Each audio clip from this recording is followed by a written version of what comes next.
Hey, what's up guys? So the Uniden R7 just got a really nice new update recently to add auto lockouts and much better blind spot filtering. This latest update seems to have addressed some of the biggest weaknesses here in the detector, and it's made it much better. And for that reason, it kind of has me wondering how it compares to, well, the other top tier options like the V1 Gen 2 and the Redline 360C. And so in this video, I want to go over kind of my updated thoughts now on how everything stands and how all these detectors compare. Now with this latest update here for the R7, I think at this point this may pretty decisively be the best bang for the buck high-end radar detector. It has its pros and cons, of course, but the latest update has improved things, so let's take an updated look at this detector first. So starting off with range, it's an R7. Range is obviously going to be excellent. That's one of the biggest things that it's known for. So range is definitely good. Blind spot filtering used to be not so great. It was pretty chatty, but now it is much better. I've been enjoying the experience, and I know a lot of other people in the forums have also been reporting that with this latest update, it is much quieter than before. Very few false alerts. On top of that, the R7 also gives us additional fine-tuned control over K-band muting to let us do things like mute signals from behind.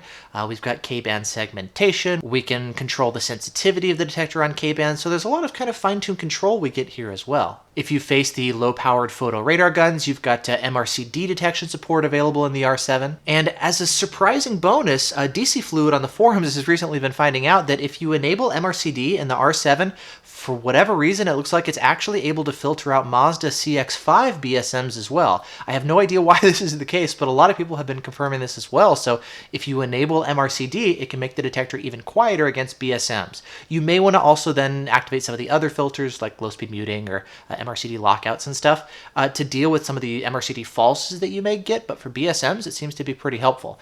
You can take a look at my R7 setup guide to go over all these different menu options and whatnot. I'll link to that in the video description, just like everything else that I talk about here. But coming back to some of the other advantages of the R7, obviously we've got the arrows to help you locate the source of the threat, and the display, it's nice and big. It's easier to read than some of these other detectors that are available. Now that said, there's definitely some downsides to the detector too. Starting off with build quality, it feels kind of plasticky and lightweight. I mean, not necessarily a bad thing, but it feels a little cheapy. The mount itself is also a little bit flimsy. The suction cups, I've had a couple failures with the detector falling off the windshield. The bigger single suction cup does seem to hold better, but it is going to be a little bit bulkier. You can always pop the detector on the blend mount, of course, to get a nice solid mount if you like that. That's a good option too. The auto lockouts that just recently came out for the R7, great to have them, but unfortunately they don't work perfectly yet, and Uniden still needs to do more development to make them work right. So other detectors, they are going to work better here in terms of the lockouts, but Uniden does technically have them now. In terms of the RDD immunity, it looks like there's kind of hit or miss here with the R7s. Some are stealth, some are not, and we're seeing some variances and fluctuations.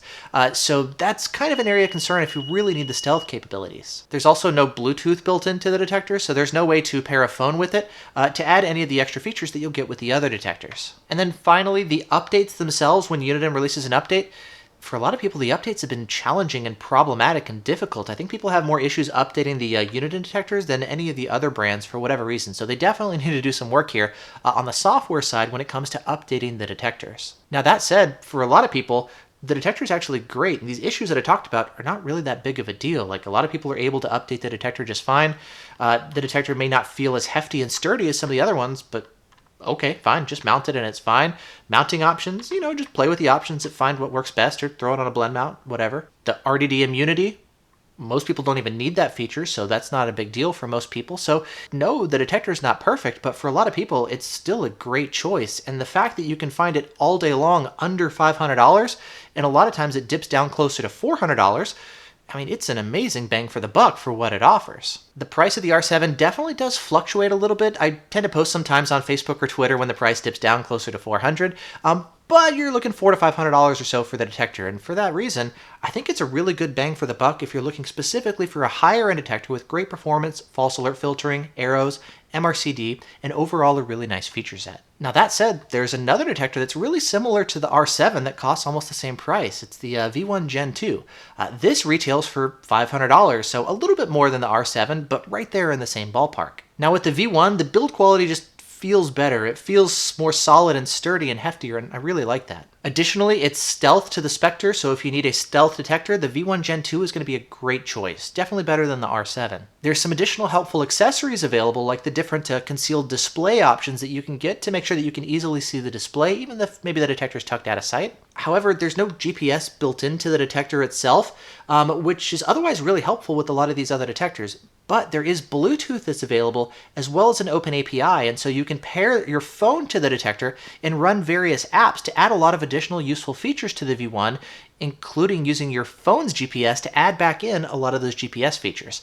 Plus, the GPS lockouts available in these third-party apps, they actually work better than any of the lockouts built into any of these radar detectors. Not to mention, there's a ton of extra really cool features that it adds in when you do that as well. Now, that said, you are then going to be tied to having your phone to get a lot of these important features like your lockouts. If you then want maybe red light camera alerts or speed camera alerts, again, there's no GPS database here because no GPS, it can't alert you to those. But a lot of people are running Google Maps or Waze or something anyway, and that can alert you just the same. There's no frequency display available on the detector, so if you really want to know the frequency of the signal, which I definitely do find to be useful, you're going to need to run a phone to either display it on the phone or have your phone audibly announce the frequency. But if you don't need that feature, it's not useful to you, it doesn't matter. Additionally, updating the detector with the phone is, again, much easier with the V1 than it is using the computer software on the Uniden. People have much better experiences actually updating over the phone, so the updates are going to be easier too. Now, if you live in an area where there's photo radar being used, like the MRCD, in that situation, unfortunately, the V1 is just not able to detect them, and adding phones and whatnot is not going to help, especially for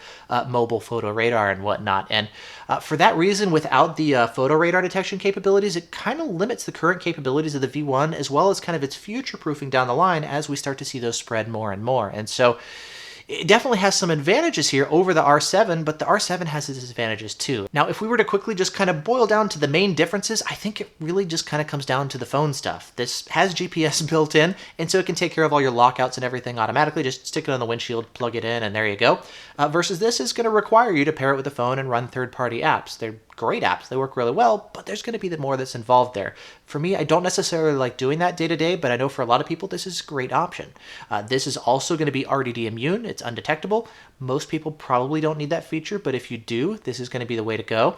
If you face any of the photo radar stuff, this is going to be the way to go. So they each kind of have their pros and cons, so to speak, but I think otherwise they're fairly evenly matched. I think for most people, this is going to be the easier option to go since you don't have to rely on the phone.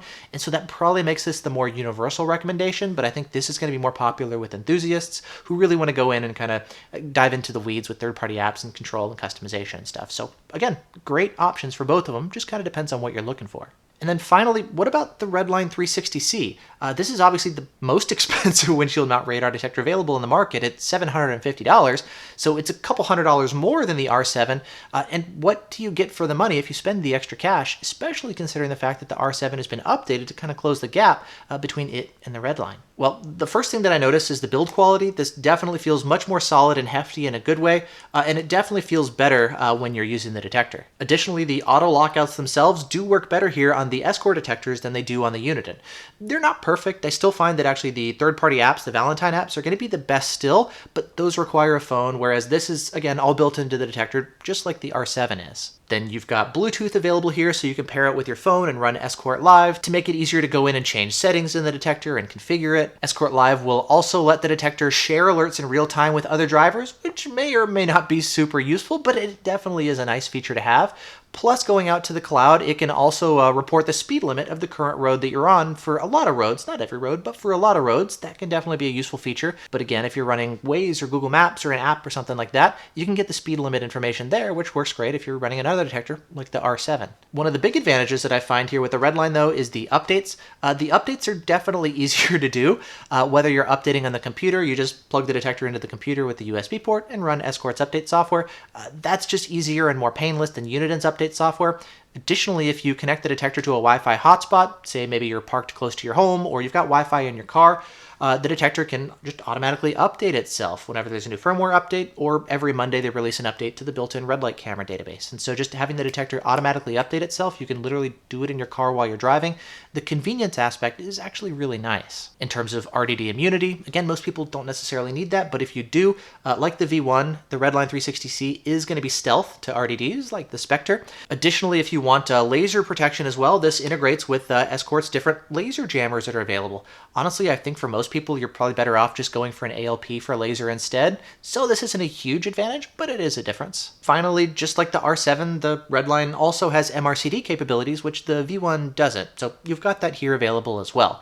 And so taking a look at the R7, I mean, they're kind of similar in many ways. I mean, the Redline has more features, the Bluetooth and Wi-Fi stuff, compared to the Uniden, and the updates are going to be easier here than they are there. And so because of that, I'd say the Escort, it's actually going to be a better detector. More features, and a lot of the features you have are going to work better, but it's also several $100s more. So yes, it's a better detector, but it may or may not necessarily be worth it. This, I think, is going to be a better bang for the buck. I mean, it's very close to the Redline in many ways for hundreds of dollars less, while this is ultimately going to be a better detector, I think, but you're spending several $100s more. So for that reason, I think they're both great options. I mean, the V1 is too, but it just kind of comes down to what you're looking for. So I think maybe best detector here, best bang for the buck here. If you're an enthusiast and you really want to go in and kind of dial in and control stuff yourself, this would probably be the way to go. So again, they're all great options, and it just comes down to what you're looking for. So with all that said, yeah, that's just a quick, I guess, kind of updated view of the R7 versus V1 Gen 2 versus Redline 360C after this latest update we've had here for the R7. And so, yeah, for more information about any of these detectors or setup guides or tutorials or links to purchase the detectors, I'll have links to all of that down in the video description. Whew! Great. Thanks so much for watching. Hope you're all doing well, and I'll see you in the next video.